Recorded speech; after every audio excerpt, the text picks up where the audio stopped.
Greetings, salutations, respect and love. I am Scott. You are in the Prog Corner, and today, boys and girls, it's going to be an exciting episode as we run down the top 25 prog rock trios of all time.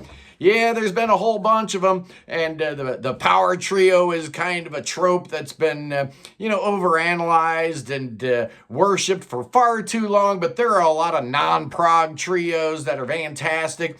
A lot of bands that are not going to be on this list, including, of course, Cream, The Police, Jimi Hendrix Experience, Triumph, The Jam, Dinosaur Jr., Biffy Clyro, Failure, Galaxy 500, Husker Du, The Minutemen, Motorhead, Sebado, The Yeah Yeah Yeahs, Zebra, Wolfmother, Green Day, The Stray Cats, Agent Orange, James Gang, Grand Funk Railroad, Nirvana, The Meat Puppets, The Violent Femmes, The Winery Dogs, Venom, Sublime, and a couple of ones that just came to mind recently, Troika and DiVirgilio, Morse, and Jennings. Some great trios there, but not on the list. And here we go at number 25, man, of the best prog rock trios of all time. I'm going with 31 Knots, man. This is kind of a alternative indie band, a little bit of math rock. They're formed in 1997 in Chicago, led by the great Joe Haig, who you might recognize from a episode in Portlandia where he's decrying the record collection at a daycare center. All the Phil Collins and Huey Lewis was driving him crazy. He's wondering where all the Noi in the can was. Awesome stuff. 2003, It Was High Time to Escape is my favorite album from them. The follow-up, 2005's Talk Like Blood, almost as good. Great band. Check them out. At number 24, it's the Aristocrats. Oh, yeah, you talk about a super group. This is a trio, and it is a super group. A lot of these trios tend to fall under that super group category. Guthrie Govan, Marco Minimum, Brian Beller. Come on, man. You know who these guys are. They're just incredible. They met in 2011 at the Winter NAMM convention, which is kind of cool. They just jammed and people went crazy. So they're like, maybe we should record something. And here we go. In 2024, they just dropped their 6th album, Duck. Just amazing. If you like technical ability and virtuosity, yeah, you can't go wrong with the Aristocrats. Just dynamite. At number 23, it's Ars Nova, formed in 1983 in Japan by Kiko Kumagai, great keyboard player. This is a weird band. 3 girls, kind of an ELP thing, but they're wearing like S&M, leather and stuff. It's just bizarre. Kyoko Kanagawa has been with Kaiko the longest. Drummer Akiko Takahashi on most of their records. They've got 7 albums out. The debut came out in 1992, but my favorite is their 3rd album, The Goddess of Darkness, from 96. A cool band if you like ELP and you like Japanese women. You could do worse than Ars Nova at number 22. Let's go to Norway with Elephant 9, a band formed in 2006 in Oslo by Stale Storloken, Nikolai Eilertsen, and Torstein Loftus. They've got 10 albums out, 2 of which were with the great Ryan Fisk. But this band is just bonkers. Really awesome jazz rock kind of stuff, but done in the Norwegian way. Amazing musicianship. I like all their albums. At number 21, here's a band that wasn't always a trio. Sometimes they were, sometimes they weren't. But Atomic Rooster was formed in 1969. And their first album, they were a trio, but they overdubbed John Ducan on there. So it was a 4-piece, but on their incredible second album. Yeah, Carl Palmer was gone at this point, but Vincent Crane, joined by Paul Hammond, and Nick Graham was on the first album. And they had Peter French singing on some albums, so they weren't always a 3-piece, but that 1970 sophomore album, Death Walks Behind You, is a power trio, and it's awesome. If you like Hammond organ, you're going to love that Atomic Rooster album. At number 20, a band I really have never talked about on the channel, it's Quartermass. Great band, formed in 1969. They put up their debut album in 1970 on the Harvest label, and then they just disappeared, man. I guess there's a second album floating out there somewhere, but I've never heard it. J. Peter Robinson on keyboards, John Gustafson on vocals and bass, and Mick Underwood on drums. What an amazing band. I wish they would have stuck around. Very, very cool proto-prog stuff. At number 19, we're going to Italy in a band called Triade. They were formed in 1972 in Florence, and there's very little known about these guys. Apparently, they were super young when they recorded their one and only album. 1973's 1998 La Storia de Sabazio. It's just an amazing record. I love it. You got a little side-long suite on side one.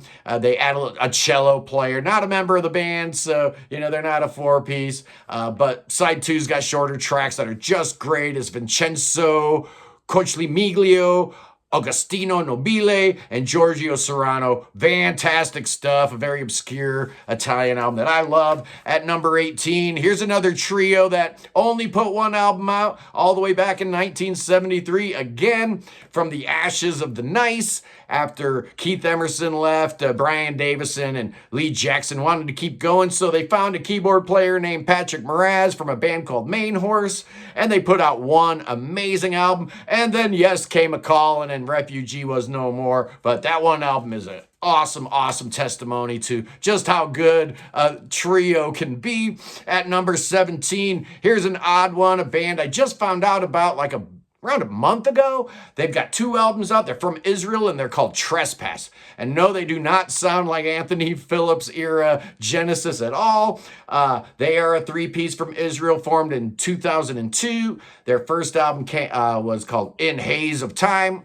And then in 2006, Morning Lights came out.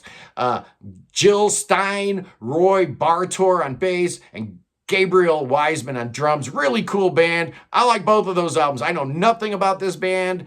Someone pointed them out to me, so I checked out their two albums, and I really like them. So they made the list, man. How cool is that? At number 16, formed in 1967, it's Budgy. Yeah, I know they're not really a prog band, but they had some prog inclinations. They had some progressive leanings in their music. R.I.P. to the great Burke Shelley. Tony Borge and Ray Phillips made up the band. They put 11 albums out, but I'm a big fan of the first 5. I really am. The debut album in 71, Squawk in 72, Never Turn Your Back on a Friend in 73, In for the Kill in 74, and Bandolier in 75. What a great run of awesome music. Yeah, not capital P prog, but awesome. Capital A awesome. At number 15, another Italian act called Latm. I love this one. These guys were formed in Genova in 1970, and they released their debut album, Passio Secundum Mathium, in 1972, and Papillon in 1973. Both are great. The lineup here is Marcello Giancarlo Della Casa, the great Olivio Lacanina, who we know from the Samurai of Prague, and Alfio Vitanza on drums. Fantastic. Those first two Latte Amiale albums are just terrific. I love them. You know I love RPI. At number 14, yeah, I got it right there, man. It's Trace. Formed in 1974 after Rick Vanderlinden left Exception. On the first album, he's got his brother Pierre on drums and Jaap van Eyck on bass. The second album, Birds, which I prefer, I think it's even better, which came out in 75. Pierre's not drumming anymore, which isn't that bad because you got Ian Mosley drumming from Marillion. What? That's cool. And then there was a third album, The White Ladies, 1976. I've only heard it once and I didn't like it. It sounded totally different than the first two, but some people like it, so I'll have to give that another chance. At some point at number 13, let's go to California, boys and girls, and let's talk about a little band that was formed in 1984 called Primus, with the great Les Claypool, Larry Lalonde, and Herb Alexander. What are these guys? Well, they're kind of like cartoon funk pop rock, I guess. They don't make a lot of sense. Their songs are bouncy and they're fun and they're energetic, and they cite a lot of great bands, though. I mean, if you look at the Claypool Lennon Experience, they're covering King Crimson and stuff like that. So, Les Claypool had a great record collection, and he was listening to a lot of prog, and it definitely came out in a lot of Primus's music at number 12. Here's one I thought of at the last minute, and I'm so glad I did, man. I would have been really upset if I had forgotten this German act of Schick, Furs and Frohling. Man, that debut album is so good, so good. The band was formed in 75, but their debut Symphonic Pictures came out in 76. Absolutely love it. They put out another one in 77, and then Schick went away. They put a couple records out as just the Furs and Frohling, Amerland in 79, and also in 79, an album called The Strings, and then Schick comes back, and then Frears leaves. It's a mess. But those first couple of records, especially that Dynamite debut Symphonic Pictures from 1976, absolutely incredible. At number 11, let's go to Poland and SBB, the Sicilian blues band, or whatever it translates into in Polish. These guys were formed in 1971, and they were kind of the backup band for Krzysztof Niemann's whole solo career that he had going on. But once these guys decided to record on their own, they put out 10 great albums leading up to their 1980 masterpiece, which I'm not even going to try to pronounce. It starts with the letter Z, and it's got the word memento in there. You figure it out. But Apostolos Anthemos on guitar, Joseph Skrizik, and Jerzy Petrowski. What an amazing band SBB is. Yeah, they're a little jazzy, especially their earlier records, but as time went on, their records got more and more symphonic, which meant they got more and more interesting to me. At number 10, we're in the top 10. Let's go back to Norway and Motocycle. Yeah, I love these guys. Formed in 1989. They've got like 8 million albums out, and they keep changing their style. You never know what they're going to do. Their last album was kind of an acoustic singer-songwriter thing. And then the one before that was kind of spacey. And then the one before that sounded like a Black Sabbath record. And then the one before that sounded like Yes. You never know what you're going to get with Motorcycle. I love them. Bent Sather, Hans Magnus Ryan, and the drummer's Thomas Jamer, but they've had a couple. He's been with them for about 15 years. I think he's still in the band. I don't know. At number 9, for the best prog rock trios of all time, how about Muse? Are they prog or not? I don't know if they're prog or not, but I love them. They were formed in 1994 by Matt Bellamy, Chris Wolstenholme, and Dominic Howard. Same 3 guys on all their albums. The debut came out in 1999. Showbiz, it was good, but man, they got real good real fast with their second album, Origin of Symmetry. Third album, Absolution, in 2003. And then 3 years later, Black Holes and Revelation. The first 4 Muse albums are so good, man. Chock full of Rachmaninoff sounding prog. Yeah, they sound like prog to me. At number 8, it's the Nice. Yeah, man, we're talking about power trios. Even though the first Nice album, you did have David O. List in the band, so they were a 4-piece for that first Nice album, but then he left during the recording of their second album, 1968's Ars Longa Vita Brevis. Art is long, life is short. And they became a 3-piece, and that album has one of the very first sidelong epics in the history of prog. The title track came out about the same time as Procol Harum's In Held 'Twas an I. So those are like the twin peaks of 1968 greatness as prog was starting to ramp up, and the Nice are a big reason why we're talking about prog today. At number 7, we're going to Italy's number 1 trio. Yes, Le Orme. I love these guys. Yeah, later on they did add a guitar player, but through most of their career they were a 3-piece. Tony Pagliuca, yeah, the guy that wrote a prog album with the Pope, that guy.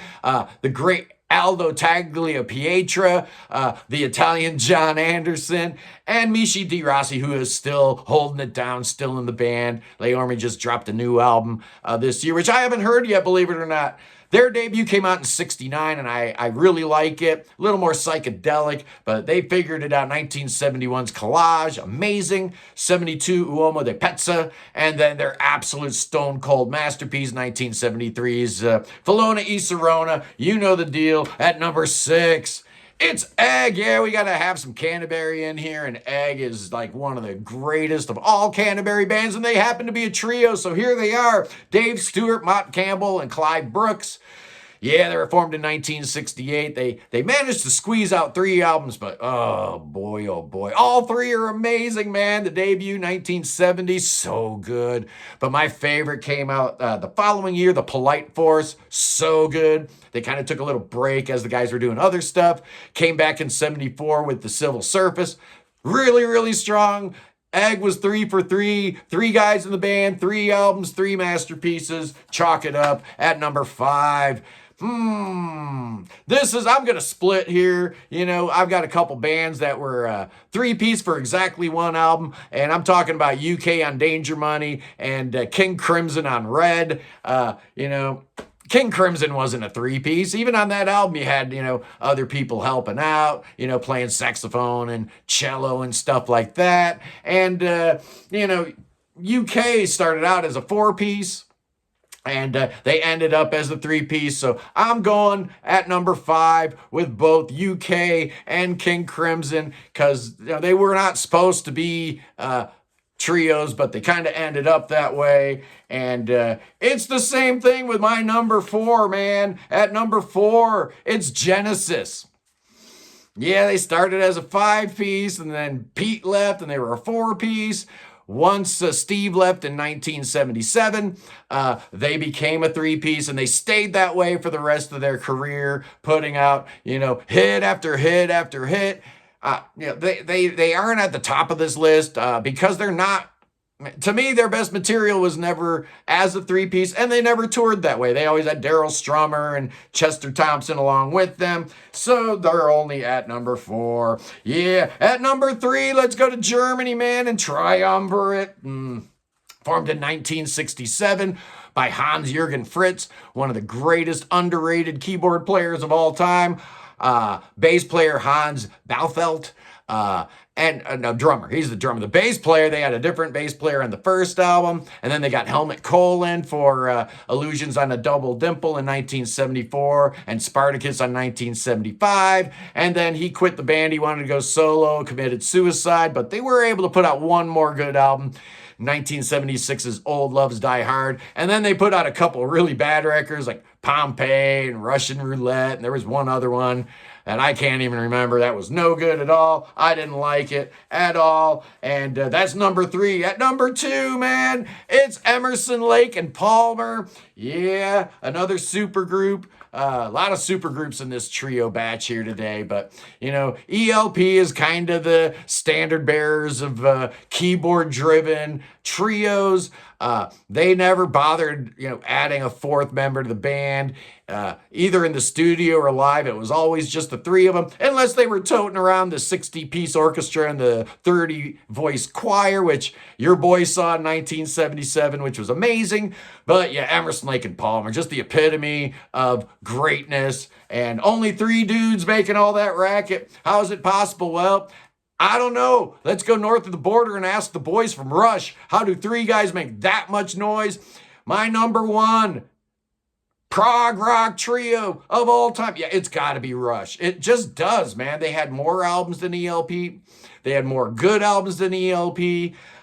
They pretty much redetermined and reconfigured everything that they were doing as time went along, different eras of the band, and Geddy Lee's versatility as a frontman, being able to play bass with his left hand, then playing keyboards with his right hand, and then with his foot he's playing bass pedals, and oh yeah, he's singing too, man. I mean, so yeah, there's only 3 guys in Rush, but when you've got somebody as versatile as Geddy Lee fronting, and then the greatest drummer of all time behind him, and then the most underrated guitar player of all time next to him.